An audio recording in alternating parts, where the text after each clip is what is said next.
अब हम उस दावे का फैक्ट चेक करेंगे जिसमें यह कहा जा रहा है कि अगर वक्फ बोर्ड पर आने वाला बिल देश की संसद में पास हो गया तो केंद्र सरकार मुसलमानों से उनकी मस्जिदों को छीन लेगी, मदरसे, दरगाह और कब्रिस्तान की सारी जमीनों को छीन लिया जाएगा और वक्फ बोर्ड की सभी संपत्तियों पर भारत सरकार का कब्जा हो जाएगा, यानी वक्फ का वक्त समाप्त हो जाएगा। अल्पसंख्यक मामलों के मंत्री किरण रिजिजू और बीजेपी सांसद निशिकांत दुबे ने सोशल मीडिया पर एक वीडियो शेयर करके यह आरोप लगाया है कि कुछ लोग मुसलमानों के बीच, भारत के मुसलमानों के बीच ये अफवाह फैला रहे हैं कि वक्फ बोर्ड का बिल मस्जिदों और कब्रिस्तान की जमीनों पर कब्जा करने के लिए लाया गया है, जबकि मोदी सरकार के बिल में ऐसा कोई प्रावधान है ही नहीं। आप भी सबसे पहले कुछ वीडियोस देखिए जो आज मैं आपके लिए निकाल कर लाया हूं, जिनमें एक विशेष धर्म के लोग अलग अलग इलाकों में जाकर वहां रहने वाले मुसलमानों को यह बता रहे हैं कि अगर उन्होंने वक्फ बोर्ड पर आने वाले इस बिल के खिलाफ अपनी आपत्तियां जॉइंट पार्लियामेंट्री कमेटी को नहीं भेजी तो वक्फ बोर्ड की संपत्तियां भारत सरकार उनसे छीन लेगी और उनकी मस्जिदों और कब्रिस्तानों पर, उनके मदरसों पर जो है भारत सरकार का कब्जा हो जाएगा और उन्हें वहां से हटा दिया जाएगा। अब आप यह देखिए कि भारत के मुसलमानों में यह झूठ और अफवाह कोई और नहीं बल्कि जाकिर नायक फैला रहा है, जिसे भारत सरकार एक भगोड़ा और कट्टरपंथी मानती है और जिस पर हमारे देश में धर्म परिवर्तन से लेकर सांप्रदायिक तनाव पैदा करने और लोगों को दंगा करने के लिए उकसाने के आरोप हैं। और भारत में इस कट्टरपंथी की संस्था इस्लामिक रिसर्च फाउंडेशन पर इस समय प्रतिबंध भी लगा हुआ है, लेकिन क्योंकि ये इंटरनेट का जमाना है, ये विदेशी जमीन पर बैठकर अपने वीडियोस बना रहा है, सोशल मीडिया पर पोस्ट कर रहा है और भारत के मुसलमानों को वहीं बैठकर भड़का रहा है। वर्ष 2016 में जब भारत की सुरक्षा एजेंसियों ने जाकिर नायक के खिलाफ जांच शुरू की थी, तब वो भारत से भागकर मलेशिया चला गया था और इस समय जाकिर नायक मलेशिया का नागरिक है और इस समय वो ये सारे वीडियोस मलेशिया में बैठकर बना रहा है और भारत के मुसलमानों को वक्फ बोर्ड पर आने वाले बिल के खिलाफ गुमराह कर रहा है। और उसने कहा है कि भारत में लगभग 21 करोड़ मुसलमान रहते हैं, जिनमें से 50 लाख मुसलमानों ने भी अगर वक्फ बोर्ड के बिल के खिलाफ अपनी आपत्तियां जॉइंट पार्लियामेंट्री कमेटी को भेज दी तो मोदी सरकार इस बिल को लागू नहीं कर पाएगी और मुसलमानों की मस्जिदों और उनके कब्रिस्तान और उनकी जो बाकी संपत्तियां हैं वो सब बच जाएगा, उनके मदरसे बच जाएंगे। यानी जाकिर नायक ने भारत के मुसलमानों को एक टारगेट दिया है, एक संख्या दी है और कहा है कि कम से कम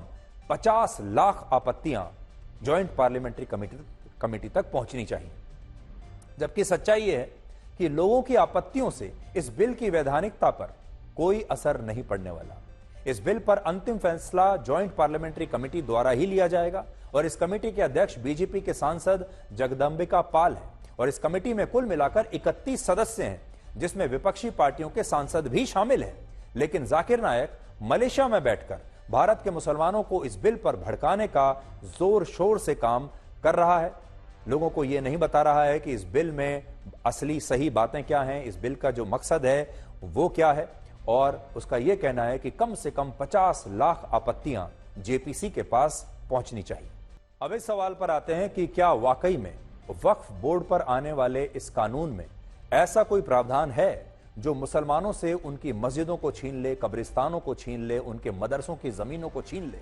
तो इसका जवाब यह है कि वक्फ बिल में इस तरह का कोई प्रावधान नहीं है जिससे मस्जिदों और कब्रिस्तान की जमीनों को छीना जा सके। हमारे जो इस्लाम धर्म को मानने वाले दर्शक हैं, हमारे देश के जो मुसलमान हैं, जो इस समय हमें देख रहे हैं, हमारे मुसलमान दर्शक, ये खास तौर पर उनके लिए हम बता रहे हैं कि उन्हें पता होना चाहिए कि इस बिल में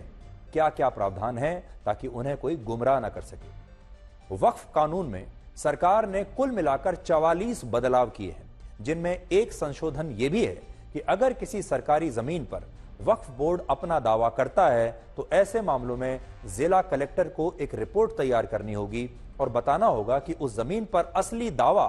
किसका बनता है और अगर जांच में इस बात की पुष्टि हो जाती है कि वो जमीन सरकार की है तो जिला कलेक्टर को उस जमीन का रजिस्ट्रेशन रेवेन्यू रिकॉर्ड्स में करवाना होगा और इसके बाद सरकार उस जमीन को वक्फ बोर्ड से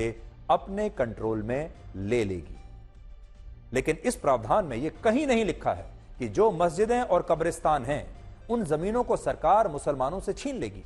सच्चाई यह है कि मौजूदा वक्फ कानून में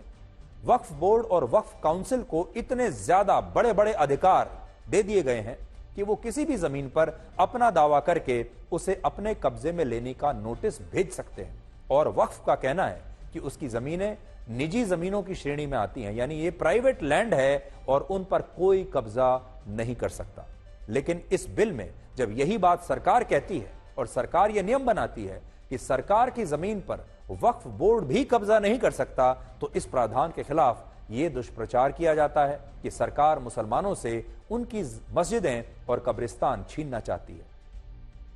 जबकि केंद्र सरकार का कहना है कि यह दावे पूरी तरह से गलत हैं और यह बिल इस समय ज्वाइंट पार्लियामेंट्री कमेटी के पास विचाराधीन है। तो देखिए, इसे अंग्रेजी में हम डबल स्टैंडर्ड्स कहते हैं। वक्फ बोर्ड यह कहता है कि अगर जमीन पर उसका दावा है और वो जमीन किसी और की है, तो वक्फ बोर्ड अपनी जमीन पर दावा कर सकता है और उस जमीन को उस व्यक्ति से ले सकता है या संस्था से ले सकता है। लेकिन जब सरकार यह कहती है कि अगर सरकारी जमीन पर वक्फ बोर्ड ने या किसी और ने कब्जा किया हुआ है, तो सरकार उस जमीन को वापस ले सकती है, इस पर वक्फ बोर्ड को आपत्ति है। अब जिस तरह से इसमें कैंपेन किया जा रहा है, बाहर से कैंपेन हो रहा है कि इसके खिलाफ, तो ये क्या मतलब है कि जब एक पार्लियामेंट्री डेमोक्रेसी में बिल एक जेपीसी के सामने हो गया, ये तो बहुत वेलकम है। खुद हमारे जेपीसी कमेटी की तरफ से हमने लोगों का आह्वान किया कि जो अपना रिप्रेजेंटेशन देना चाहें